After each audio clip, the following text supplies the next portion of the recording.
ये जो भजन की संपदा है आपकी, जो कथा की संपदा है आपकी, ये आपकी जिंदगी को सार्थक बनाने वाली है। सार्थक। शिव कथा कर रही है।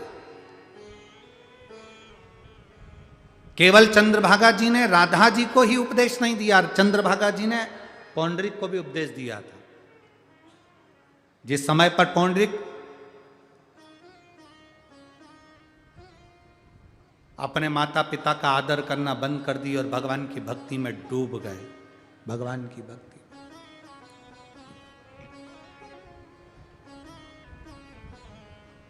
आज घर को छोड़कर पौंडरिक चंद्रभागा नदी के तट पर बैठे थे, भगवान कृष्ण को भज रहे थे, अकेले भगवान का भजन कर रहे थे। भेजा चंद्रभागा को उपदेश देकर भगवान कृष्ण ने कहा, अपने माता पिता का आदर नहीं कर रहा, सम्मान नहीं कर रहा, सत्कार नहीं कर रहा। जब ये माता पिता का आदर नहीं कर रहा, जब ये माता पिता का सत्कार नहीं कर रहा, सम्मान नहीं कर रहा, तो फिर इसको भक्ति का क्या फल मिलेगा।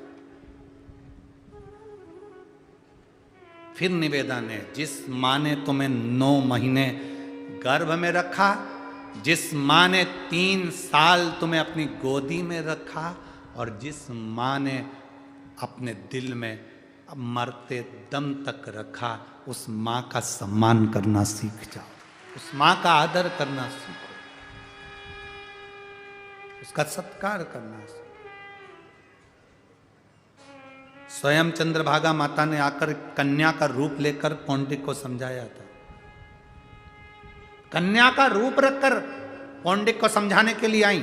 छोटी सी कन्या पौंडरिक के पास आती, पौंडरिक भगवान कृष्ण का पूजन कर कर भोग लगाकर कन्या को बुलाकर हाथ में दे देते।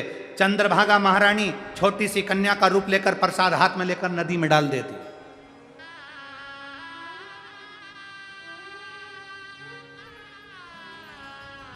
प्रतिदिन कन्या को आवाज लगाते, पौंडरिक ले प्रसाद लो, और प्रसाद लेती और वो नदी में डाल देती।